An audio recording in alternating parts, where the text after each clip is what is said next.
चाहता था कि कैमरा देखे कि अर्चना ने उसका गला दबाया है और मैं कहीं न कहीं फँस गया बीच में, दोस्ती और प्यार के बीच में। मुझे ऐसा लगता है कि तू कोई लव एंगल क्यों नहीं करता, और उन्होंने मुझे टीना का नाम सजेस्ट किया था। हाय। वेल आपका एडिक्शन से जानना चाहूँगी कि काफ़ी अनएक्सपेक्टेड था ये। आपको लगा था कि इसी से आप ही जाओगे? यार मैंने नहीं सोचा था, आई थिंक मैंने कोई प्लान नहीं किया था। मैं तो अपने कपड़े भी नहीं सेट किए थे। बट या it was shocking for me, I am still in a shock. और आई थिंक मेरे फैन्स भी होंगे। बट ठीक है, पार्ट ऑफ द गेम हो गया। अच्छा आपका जो रूटीन था तो आपने देखा कि आपको क्या कितना एडिक्शन है? Uh, everyone was थिंकिंग टीना या सौंदर्या में से कोई एक होगा नाम। क्योंकि शालीन ने जो किया एक रात पहले कि उन्होंने अपने आप को सेल्फ एविक्ट करने के लिए बोला बिग बॉस से, जो बिग बॉस ने अनाउंस भी किया कि शालीन ने अपनी मर्ज़ी से अपने आप को सेल्फ एविक्ट करना चाहते हैं नॉमिनेशंस में। तो सबको यही था कि I think Shalin will go, क्योंकि वो रात से लेके पूरा सुबह शाम तक वही चल रही थी बातें। तो वो था, लेकिन जब शाम को सलमान सर से बात हुई और फिर वो एकदम से पलट गया कि नहीं मुझे नहीं जाना अब, क्योंकि टीना से उनकी बात वापस शुरू हो गई थी। तो लेकिन लोगों को था कि टीना या सौंदर्या में से एक जा सकता है। सौंदर्या के थोड़े चांसेस ज़्यादा लग रहे थे लोगों को टीना से, बट मेरा नाम तो किसी को भी नहीं था कि मैं जाऊँगा, बट ठीक है, हो गया। एग्ज़ैक्टली अगर आपके रिलेशनशिप के रिलेटेड आपसे सवाल है कि कौन से ज़ोन में आपको ब्रेक है और मुझे आपको काफ़ी बार जो हुँ। है रिलेशनशिप को दूर करने के लिए हर बार आपको लगता है। तो क्या कुछ कहना कि ब्रेक देखने को लगा और वो कहने आई थिंक मुझे ऐसा लगता है कि लोगों के लिए एब्ज़ॉर्ब करना बहुत मुश्किल था, क्योंकि हम दोनों बहुत स्ट्रॉन्ग थे और हम साथ थे दोनों। घर वाले भी कई लोग थे उसमें से जो दे वर जेलस ऑनेस्टली। और सौंदर्या और मैं इतने मैच्योर और समझदार हैं कि हमें पता है, और हम 50 दिन तक वो एक्टिंग नहीं कर सकते यार। 150 कैमरा के सामने आप कैसे कर लोगे, कितना कर लोगे? So everything was from both of our side, it was real. ठीक है, जल्दी हुआ, but I think there are feelings, there are emotions जो आपको एक दिन में भी आ सकते हैं, जो आपको 100 दिन बाद भी नहीं आ सकते।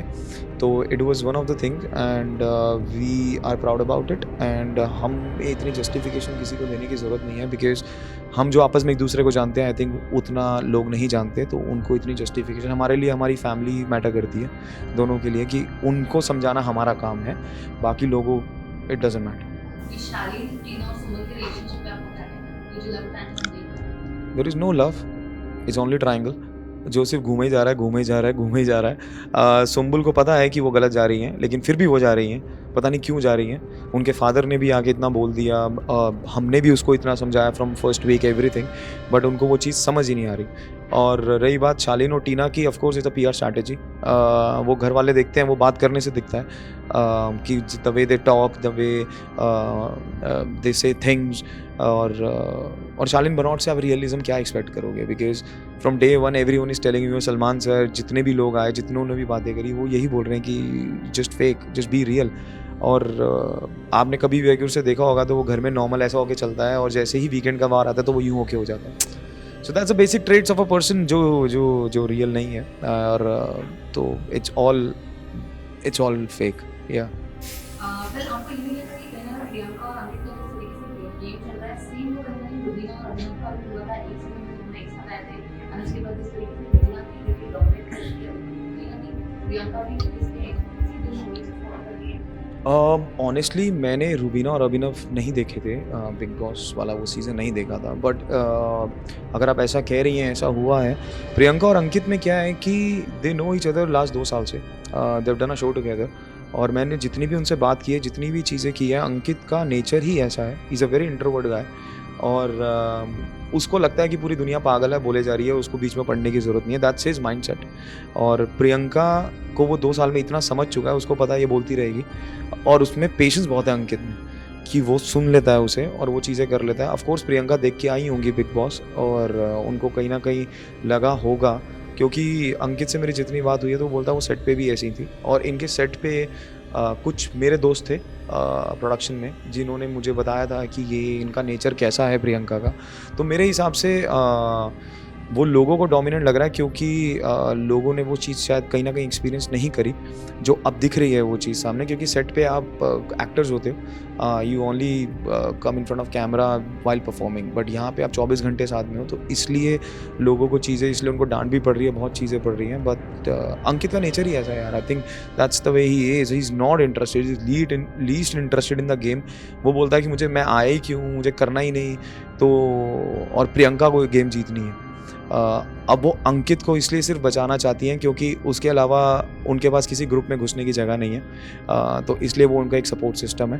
That's why she is trying to keep him in the game जितना खींच सके, जो उन्होंने लास्ट नॉमिनेशन में भी किया। ये सीज़न की अगर बात करें तो हम फिजिकल वॉयलेंस बहुत ज़्यादा देख रहे हैं। अर्चना ने किया, दोबारा से निष्कासित होकर वो वापस से घर आ गई, और जैसे कि शालीन का भी आपने कहा शालीन और अर्जुन ने हम्म। ऑलमोस्ट होने वाली थी, तो आपको नहीं लगता ये सीज़न में कुछ ज़्यादा ही ये सारी चीज़ें होती हैं? ये सीज़न में इसलिए अभी तो ये और होंगी, क्योंकि अर्चना का जो हुआ था it was a planned thing, और अर्चना का कोई इंटेंशन नहीं था उसे मारने का, वो जस्ट धक्का देना चाह रही थी, लेकिन वो वहीं खड़ा था और वो चीज़ को सिर्फ कैमरा के लिए दिखाया जा रहा था। वो चाहता था कि कैमरा देखे कि अर्चना ने उसका गला दबाया है, नहीं तो अगर आप किसी का गला पकड़ते हैं अगले सेकंड में आप उसका हाथ हटाते हैं, बट शिव ने नहीं किया और वो फिर पीछे जाके वापस आया, क्योंकि वो चाहता था कि ये चीज़ दिखे, और इस वजह से तो अर्चना का अंदर आना जस्टिफाइएबल इसलिए था क्योंकि जो मुद्दों पे बात हुई थी वो बाहर का टॉपिक था, it was not because of big boss topic, और इस वजह से उनको एक बेनिफिट ऑफ डाउट मिलना ज़रूरी था। और ये चीज़ जब हुई तो उसके बाद अब सब खुल गए हैं, सबको ऐसा लगता है कि क्या होगा, वार्निंग ही तो मिलेगी, बाहर जाएंगे तो वापस आ जाएंगे, तो वो कहीं ना कहीं सबके दिमाग में बैठ गया है, इसलिए ये दूसरा भी ड्रामा हुआ MC स्टैन और इसका शालीन का। तो आई थिंक ये चीज़ें अब धीरे धीरे और बढ़ेंगी, क्योंकि पहले भी घर में बोतलें टूट रही थी, बहुत चीज़ें हो रही थी, बट अब सबको ये लगता है कि होगा, वार्निंग ही तो मिलेगी ना, इट्स ओके। क्योंकि जब अर्चना के आने की बात हुई थी तो शालीन ने बहुत ओपनली बोला था कि मैं तो चाहता हूँ कि उसको कुछ ना हो, ताकि मैं भी जिसको मारना चाह मार सकूँ, ठीक है, और क्या होगा, वार्निंग ही तो मिलेगी ना, मैं ले लूँगा। So this is the mindset of the people, और उसकी वजह से ही आई थिंक कहीं ना कहीं ये दूसरी बार भी हुआ है, तो आगे भी और होगा ये। नहीं, अब कहीं न कहीं अगर आपकी गेम की बात करूँ तो आप अच्छा खेलते थे, लेकिन कहीं न बहुत ऐसे लोग ये कह रहे हैं कि सामने वाले आपकी लाइफ में चाहे वो आपको कुछ कर पाते हो, लेकिन कहीं न कहीं वही आपके गेम खराब होने के कारण है। तो क्या आप मुझे मानते हो, क्या कहना आप लोगों का? I think it was not because of saundarya, I think it was because of the situation, क्योंकि हमारे दोनों की चीज़ों को इतना फेक रियल को इतनी चीज़ें बढ़ा दी गई कि बाकी चीज़ें ओवरशैडो कर गई वो, और मैं कहीं ना कहीं फंस गया बीच में, दोस्ती और प्यार के बीच में, मुझे ऐसा लगता है, क्योंकि मेरा एक अलग इक्वेशन बॉन्डिंग थी सबसे, चाहे वो निमृत हो, चाहे वो टीना हो, सबसे, और सौंदर्या की अलग थी। जस्ट बिकॉज उनसे बात नहीं हो रही, तो she was expecting from me कि मैं भी बात ना करूं, और वो कहीं ना कहीं मुझे बैक करती गई चीज़ें, और क्योंकि क्या होता है फिर आप जजमेंटल हो जाते हो चीज़ों को लेके। ऑफ कोर्स उनकी तरफ से भी she was very over protective for me after that thing happened, और होना भी चाहिए आई थिंक, क्योंकि वो बहुत सेंसिटिव टॉपिक था हम दोनों के लिए, और वो ओवर प्रोटेक्टिवनेस कहीं ना कहीं मुझे थोड़ी सी भारी पड़ गई, एंड इस वजह से मैं जो मैं खुलना चाह रहा था वो मैं इतना और नहीं खुल पाया। या स्टार्टिंग की अगर कोई सीज़न की बात करूँ तो आप शादीशुदा गैंग के साथ काफ़ी अच्छे से मतलब बात करते थे, घूमते थे, लेकिन एक पॉइंट के बाद जब आप कैप्टन होते जहाँ पे जो है शादीशुदा को काफ़ी अप्रोच किया, उसके बाद से आपका ना कंप्लीटली वो ग्रुप से बात करना पूरा खत्म हो चुका था। तो क्या कहते हैं कि जब आपको उनकी ज़रूरत थी उस टाइम पे उन्होंने आपका साथ नहीं दिया? हाँ, ऑफ कोर्स नहीं दिया, वो तो सब अगेंस्ट थे मेरे उस टाइम पे, मतलब वो तो ऐसा था कि जैसे कोई मैं चलता फिरता टाइम बॉम्ब था कि कभी भी किसी भी फट जाऊंगा, ऐसा था।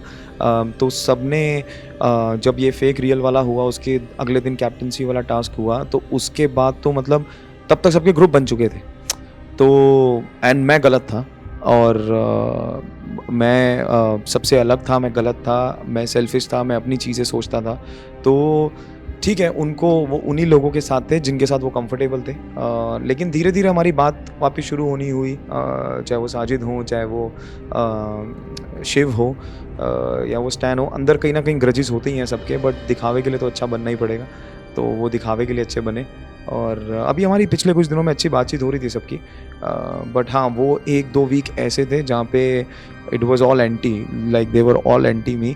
और मेरी किस्मत थी कि मैं उस समय कैप्टनसी थी तो मेरे को कोई नॉमिनेट नहीं कर सका, जिसकी वजह से साजिद खान ने सौंदर्या को खंजर घोंपा कि मुझे दर्द देने के लिए। और उन्होंने, और तो मेरा अगली लाइन ये थी कि मैंने कहा मुझे इस बात की खुशी है कि एटलीस्ट आपको ये तो लगा कि मुझे दर्द होगा, जो इतनी देर से फेक रियल चल रहा था, एटलीस्ट आपको तो लगा कि आप उसे खंजर घोपेंगे तो मुझे दर्द होगा। So that was a good thing. Of course I was not happy with this decision, but he realise that. तो मुझे लग रहा था कहीं ना कहीं आई एम गोइंग राइट, कि एटलीस्ट जो पॉइंट प्रूव करने के लिए मैंने वो डिसीजन लिया था वो कहीं ना कहीं हो रहा था। कि और मैं इसके अलावा दूसरा सवाल और मैं आपसे जानना चाहूंगी कि एक जो है आपने आप और सौंदर्या शो को बैच कहते हैं, उसी तरह शालीन ने भी आपको ये एग्जाम बताया था कि वो आप पर्पस ये सब चीजें कर रहे हो बिकॉज आपको पैसा चाहिए, इसलिए आप ज्यादा एफर्ट करने की कोशिश कर रहे हो।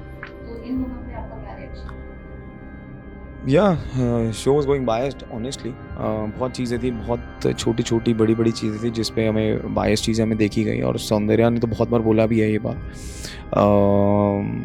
और in terms of fakeness with Shaleen, दोस्ती प्यार, आई थिंक ये डिसीजन, ये मुझे कहीं ना कहीं शालीन ने ही पहले वीक में बोला था कि यू नो कि तू कोई लव एंगल क्यों नहीं करता, और उन्होंने मुझे टीना का नाम सजेस्ट किया था। तो मैंने उनको आगे से यही बोला था कि I am not up for it यार, मुझसे इतना स्ट्रेस नहीं लिया जाएगा, कि टीना मेरी बहुत अच्छी दोस्त हैं, लेकिन मुझे ये सब नहीं करना। तो अभी वो कर रहे हैं टीना के साथ, तो यू कैन इमेजिन कि जो चीज़ आपने सजेस्ट की थी वो आप खुद कर रहे हो, तो of course it's very evident कि कौन फेक है कौन रियल है। तो ये मैंने कोर्ट के मुद्दे में भी बात बोली थी उनको।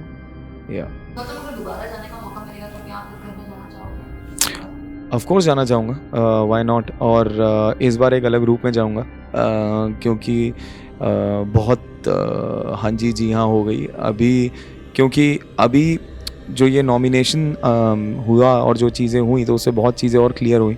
तो ऑफ कोर्स जब जल के इंसान वापस जाता है तो वो फिर तबाही मचाता है अंदर जाके। तो I think if I will get a chance to go back, of course I will go back. आपके के साथ प्रॉब्लम टॉप 3 में मैं देखता हूँ अभी तक जो हालात चल रहे हैं उसके हिसाब से शिव ठाकरे को, क्योंकि वो ऑलरेडी बिग बॉस विनर रहे हैं मराठी के, और उन्होंने और भी रियलिटी शोज़ किए हैं, तो ये वो गुड एक्सपीरियंस। और उनके पास 4-5 ऐसे सपोर्टर हैं जो उनको जिताना चाहते हैं, दोस्त जो हैं उनके, वो अपने आप से नहीं खेलना चाहते। तो वो वो हैं। एक मैं कहीं ना कहीं प्रियंका को देखता हूँ, अगर प्रियंका वो बन के खेलें जो वो हैं। अब वो पता लगेगा जब अंकित वहाँ नहीं होगा, तब पता लगेगा कि प्रियंका कैसे खेलती हैं। अगर वो वैसे ही रही, अपने मुद्दों पे खड़े होने वाली, सही बोलने वाली चीज़, तो ही वो टिक पाएंगी, नहीं तो it was all gonna go in toss. और थर्ड में देखता हूँ अब्दू को, क्योंकि कहीं ना कहीं दुनिया उसे बहुत पसंद कर रहे हैं, हिंदुस्तान में भी हों बाहर भी हों, लोग उसे पसंद कर रहे हैं। And he is a good heart guy. वो सबसे अच्छे से बात करता है, गले भी मिलता है, मस्ती करता है, he is not into gossips and all. तो आई थिंक कहीं ना कहीं मैं उसको भी देखता हूँ वहाँ पे। ओके, लास्टली विनिंग क्वालिटी किसमें नजर आती है? एक का नाम मुझे लेना होगा तो सौंदर्य के अलावा किसको देंगे? आई थिंक शिव, क्योंकि अगेन उनको बहुत एक्सपीरियंस है रियलिटी शोज़ का।